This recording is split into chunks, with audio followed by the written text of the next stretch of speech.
पुजारिणी के मन में एक खतरनाक लेकिन सुनियोजित चाल चल रही होती है। वो चाहती है कि किसी भी तरह पोल्टू और पारो फिर से एक हो जाएं। इसी मकसद से वो दोनों के खाने पीने में नशे की गोली मिलाने का फैसला कर लेती है और फिर अपनी माँ के घर जाने का बहाना बनाकर वहां से निकल जाने की सोचती है। और उसका ये प्लान धीरे धीरे रंग लाने लगता है। इधर कहानी की शुरुआत होती है उस सुबह से जब आहाना पारोदी के सामने खड़ी होती है। आहाना के चेहरे पर साफ तनाव झलक रहा होता है, आंखों में डर और आवाज में अजीब सी सख्ती।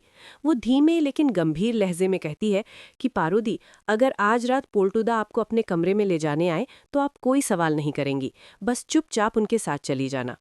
आहाना की ये बात सुनकर पारोदी घबरा जाती है और कहती है, आहाना तो ठीक तो है ना, पुजारिनी क्या सोचेगी? वो औरत बहुत खतरनाक है, कब किसकी बेइज्जती कर दे कोई भरोसा नहीं। आहाना गहरी सांस लेती है, धीरे से पारोदी का हाथ पकड़ती है और भरोसा दिलाते हुए कहती है, आप फिक्र मत कीजिए, पुजारिनी आपसे कुछ नहीं कहेगी। कल रात उसने पोल्टुदा को इतनी बुरी तरह डांटा कि उनका टूटा हुआ चेहरा देखकर मुझे खुद बुरा लग रहा था। पारोदी हैरानी से आहाना को देखती है। उसके मन में कई सवाल घूम रहे होते हैं, लेकिन वो चुप रह जाती है। उधर आहाना और अर्जुन छुप कर बात कर रहे होते हैं।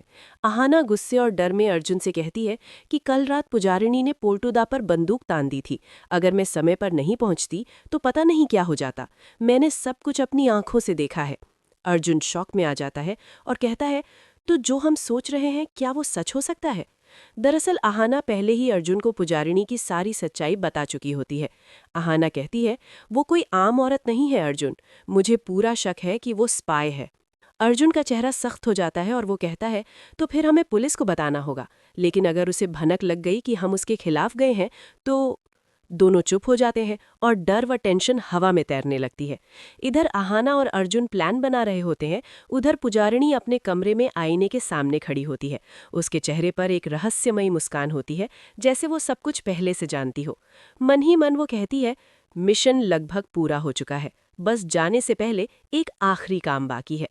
वो अपना फोन निकालती है और एक एन्क्रिप्टेड कॉन्टैक्ट को मैसेज भेजती है, मिशन एंडिंग सून, फाइनल पर्सनल टास्क पेंडिंग।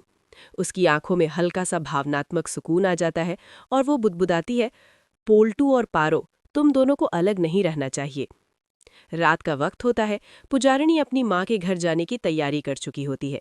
जाते जाते वो किचन में जाती है, एक ग्लास में जूस निकालती है और जेब से एक छोटी सी नशीली गोली निकालकर जूस में मिला देती है और धीमी आवाज में कहती है, बस यादें थोड़ी धुंधली करनी है।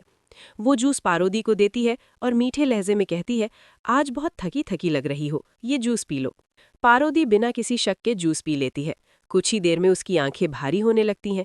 तभी पोल्टुदा वहां आते हैं और नर्वस आवाज में कहते हैं, पारो चलो मेरे साथ। आहाना की बात याद करके पारोदी कोई सवाल नहीं करती और लड़खड़ाते कदमों से पोल्टू के साथ चल देती है। कमरे के अंदर नशे के असर में पारोदी पोल्टू को अपना पति समझ बैठती है और भावुक होकर उनके करीब जाती है और कहती है, तुम मुझे छोड़कर क्यों चले गए थे? पोल्टू घबरा जाते हैं और कहते हैं, नहीं पारो, ये गलत है। वो खुद को रोकने की कोशिश करते हैं, लेकिन उनकी आंखों से आंसू बहने लगते हैं और वो कहते हैं, मुझसे बहुत बड़ी गलती हो गई थी, मैंने तुम्हारी कद्र नहीं की, मुझे माफ कर दो। भावनाओं के इस तूफान में पोल्टू अपना कंट्रोल खो देते हैं और पारो को किस कर लेते हैं। तभी अचानक ठाकुर जी खिड़की के पास आ जाती हैं और ये सब देख लेती हैं और उनके मुंह से निकलता है, हे भगवान। उनके पैरों तले जमीन खिसक जाती है। अगली सुबह घर के बाहर पुलिस की गाड़ी आकर रुकती है। इंस्पेक्टर आगे बढ़ता है और पूछता है, पुजारिनी कौन है? पूरा परिवार हैरान रह जाता है। पुजारिनी आगे आती है, पूरी तरह शांत और कॉन्फिडेंट। इंस्पेक्टर जैसे ही उसे अरेस्ट करने बढ़ता है, वो अपना ऑफिशियल रॉ आईडी कार्ड दिखा देती है और मजबूत आवाज में कहती है, स्पेशल फील्ड एजेंट रॉ। सबके होश उड़ जाते हैं। इंस्पेक्टर सलाम करता है और कहता है, सॉरी मैम। आहाना और अर्जुन एक दूसरे को देखते रह जाते हैं। आहाना सदमे में कहती है, तो वो स्पाई नहीं, देश के लिए काम कर रही थी। पुजारिनी आखिरी बार पोल्टू और पारो की तरफ देखती है। उसकी आंखों में सुकून होता है। हल्की मुस्कान के साथ वो कहती है, अपना ख्याल रखना, और वहां से चली जाती है। लेकिन पीछे छोड़ जाती है कई सवाल। क्या पारो को होश आने के बाद सब याद रहेगा? क्या पोल्टू सच में अपनी गलतियों का पछतावा कर पाएगा? और सबसे बड़ा सवाल, क्या पुजारिनी कभी वापस आएगी? आने वाले एपिसोड में एक नया चौंकाने वाला ट्विस्ट। ऐसी ही सस्पेंस और ड्रामे से भरी कहानियों के लिए हमारे चैनल ड्रामा राज को लाइक, शेयर और सब्सक्राइब जरूर करें।